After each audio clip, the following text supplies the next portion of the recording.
Assalamualaikum warahmatullahi wabarakatuh.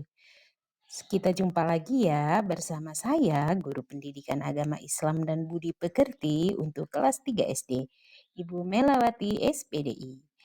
Sebelum memulai pelajaran pada pagi hari ini, marilah bersama-sama kita membaca basmalah. Bismillahirrohmanirrohim. Pelajaran kita pada hari ini yakni bab 8, iman kepada kitab-kitab Allah. Yang akan kita pelajari A. Pengertian iman kepada kitab-kitab Allah Subhanahu wa taala. B. Nama kitab-kitab Allah Subhanahu wa taala. C. Penerapan beriman kepada kitab-kitab Allah Subhanahu wa taala, dan D. Hikmah beriman kepada kitab-kitab Allah Subhanahu wa taala. Kitab-kitab Allah Subhanahu wa taala.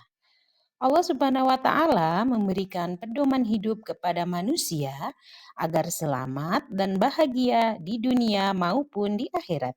Pedoman hidup yang diberikan Allah Subhanahu wa taala berupa wahyu yang diturunkan melalui para nabi dan rasul. Wahyu tersebut ada yang berbentuk kitab dan ada juga yang berbentuk lembaran-lembaran yang disebut suhuf. Pengertian iman kepada kitab-kitab Allah. Iman kepada kitab Allah Subhanahu wa taala adalah meyakini bahwa Allah Subhanahu wa taala telah menurunkan kitab-kitab kepada rasulnya. Kitab-kitab tersebut berisi pedoman untuk disampaikan kepada seluruh umat manusia. Dalam Islam, beriman kepada kitab-kitab Allah termasuk rukun iman yang ketiga. Dalam Al-Quran disebutkan bahwa ada 4 kitab yang diturunkan oleh Allah Subhanahu wa taala. 4 kitab tersebut adalah 1 Taurat, 2 Zabur, 3 Injil, 4 Al-Quran. Nama-nama kitab Allah Subhanahu wa taala. Kitab Taurat. Kitab Taurat diturunkan kepada Nabi Musa alaihissalam di Bukit Tursina atau Gunung Sinjai. Isi pokok kitab Taurat dikenal dengan 10 hukum atau 10 firman. Kitab ini dijadikan pedoman bagi kaum Bani Israel, sebagaimana firman Allah dalam surat Al-Isra ayat 2. Kitab Zabur.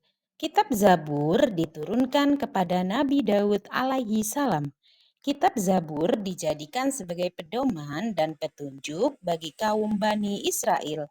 Kitab Zabur berisi tentang ajaran,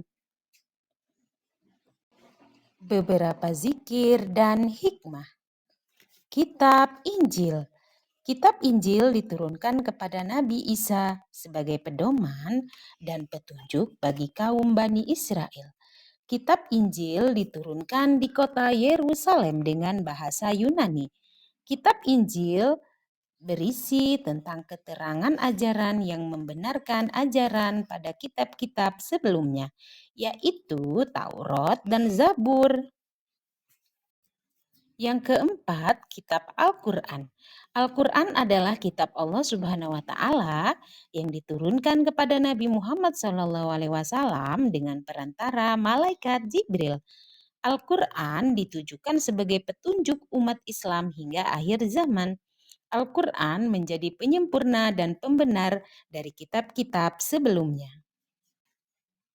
Penerapan beriman kepada kitab-kitab Allah Subhanahu wa taala.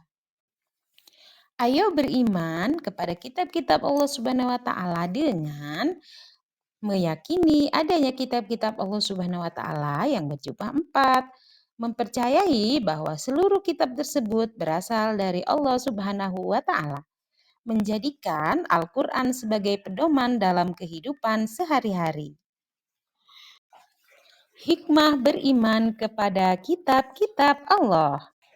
Dengan beriman kepada kitab-kitab Allah, kita bisa memperoleh ajaran tauhid yang benar, yaitu hanya menyembah dan memohon kepada Allah, memperoleh petunjuk kehidupan yang benar dan sempurna, mengetahui kebesaran dan kekuasaan Allah melalui kitab-kitab yang telah diturunkannya. Demikianlah video pembelajaran kita hari ini. Terima kasih. Wassalamualaikum warahmatullahi wabarakatuh.